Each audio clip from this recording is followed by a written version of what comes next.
All right, now we're going to dive straight into the second fundamental theorem of calculus. So remember that the definite integral is a number, right? If a is a constant and b is a constant, f of x is a function of x, we get a number as our answer. But we can also make the definite integral a function of x. We usually use a capital letter then, and we put an x as the top bound of our integration. And then we usually do f of t dt. We usually use a different variable inside the function there. So we're going to evaluate our function, f of x equals 0 to x of cosine of t dt, when x is 0, pi over 6, pi over 4, pi over 3, and pi over 2. So we're going to say f of 0 is the integral from 0 to 0 of the cosine of t dt. Well, we know that an integral that doesn't go anywhere will always give us 0. All right, let's try f of pi over 6. Well, that's going to be the integral from 0 to pi over 6 of cosine of t dt. Well, we take our antiderivative. The antiderivative of cosine is sine, and we evaluate it at 0 and pi over 6. We take the sine of pi over 6 minus the sine of 0. The sine of pi over 6 is 1/2. Sine of 0 is 0, so we get 1/2. If I evaluate my function at pi over 4, I'm going to do the same thing. 0 to pi over 4, cosine of t dt equals sine of t from 0 to pi over 4, which is the sine of pi over 4 minus the sine of 0, which is square root 2 over 2 minus 0, which is just square root 2 over 2. Now you might already be seeing a shortcut. If I evaluate this at pi over 3, I take the integral from 0 to pi over 3, cosine of t dt, which is the sine of t from 0 to pi over 3, which is the sine of pi over 3 minus the sine of 0, which is square root 3 over 2 minus 0, which is the square root of 3 over 2. And for pi over 2, we take the integral from 0 to pi over 2, cosine of t dt equals the sine of t from 0 to pi over 2, which is the sine of pi over 2 minus the sine of 0, which is just 1 minus 0, which is 1. Notice that in all of these, I basically just took the antiderivative of the top number, and there we go. We could have had it there way shorter. So the second fundamental theorem of calculus tells us that if f is continuous on an open interval I containing a, then for every x in the interval, the derivative with respect to x for the integral from a to x of f of t dt is just f of x. So basically, if I take a derivative of an integral, I can get the function that was inside again. So the derivative of the integral from 0 to x of the square root of t squared plus 1 dt. All we do, if this is just an x, we just replace the t's. So this answer is the square root of x squared plus 1. Done. That's our answer.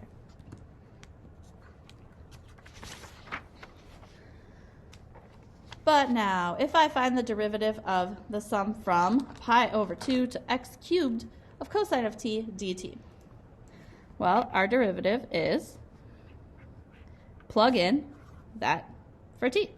So I have cosine of x cubed.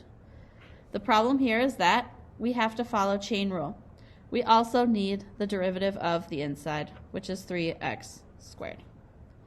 So that's where it gets a little more complicated. If it's not just an x, we also need the derivative of this upper bound of integration. So if I clean this up a little bit, the derivative is 3x squared cosine of x cubed. And now we have the net change theorem. The definite integral of the rate of change of a quantity f prime of x gives the total change or net change in that quantity on the interval a to b. So that just means that If I want to know how much change there was, I take the definite integral. There is another way of writing this out that comes up here and there.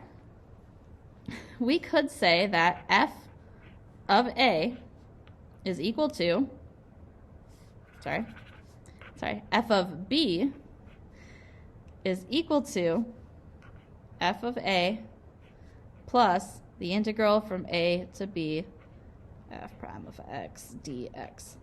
So basically this means the second point is equal to the first point plus the amount of change. And there we go. So we have a chemical flowing into a storage tank at a rate of 180 plus 3t liters per minute, where t is the time in minutes and t is between 0 and 60. Find the amount of chemical that flows in the tank during the first 20 minutes. So we want the net change. We want the definite integral from 0 to 20 of our function, which is 180 plus 3t dt. So we take our antiderivative. We get 180t plus 3 over 2t squared from 0 to 20. We plug in 20.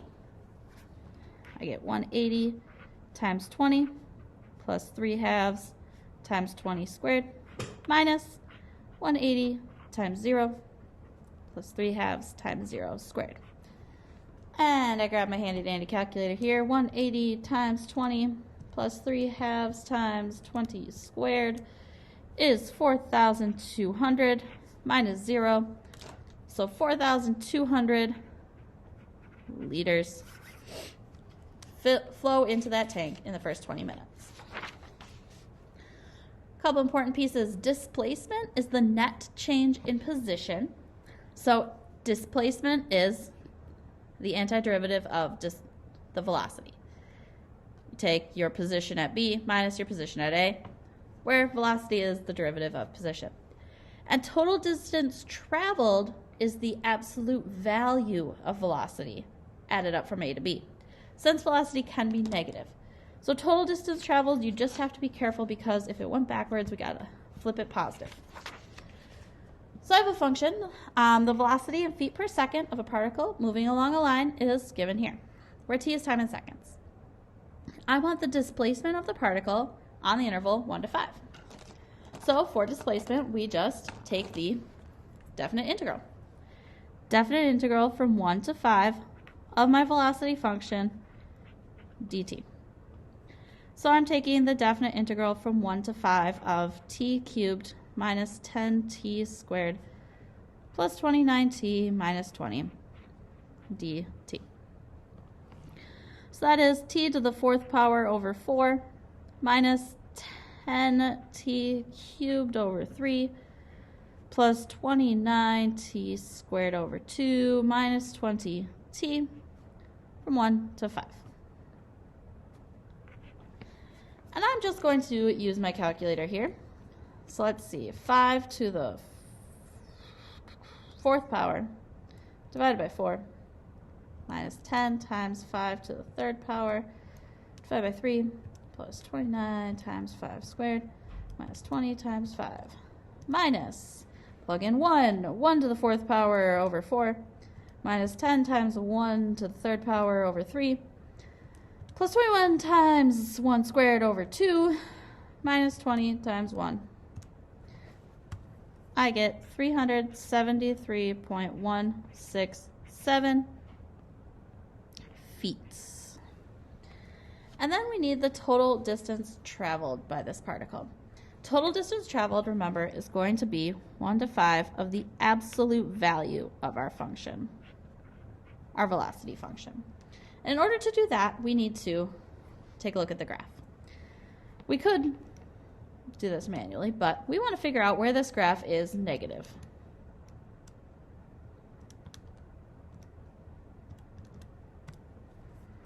All right, so on the interval 1 to 5, it looks like our graph is positive from 1 to 4 and negative from 4 to 5. To be sure, we'll calculate our zeros.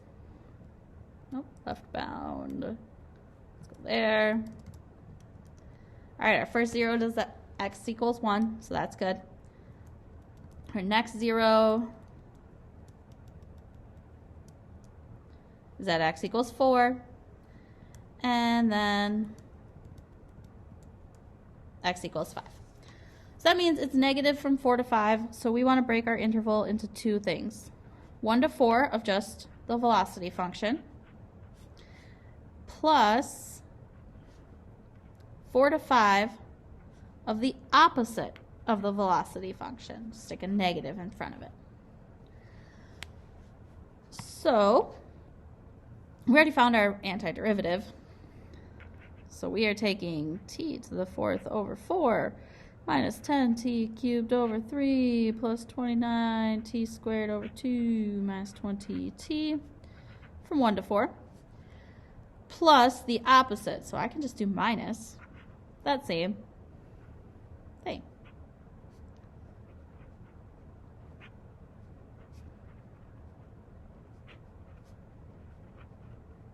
From 4 to 5.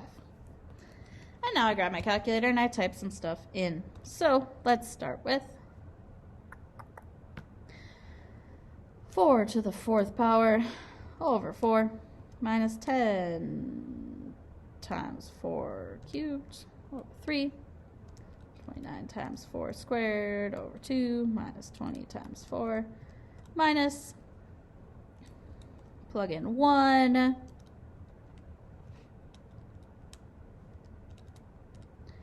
minus, I'll put that whole thing in parentheses, plug in 5.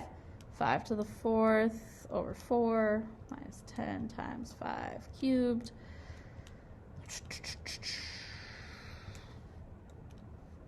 Lots of typing in my calculator here. And plug in 4.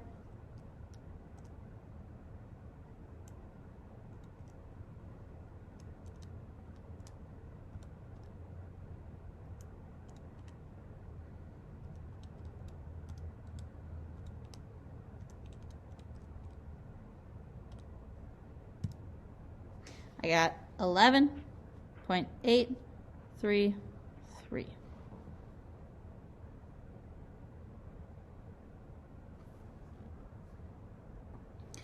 And finishing that problem, the total distance traveled is in feet.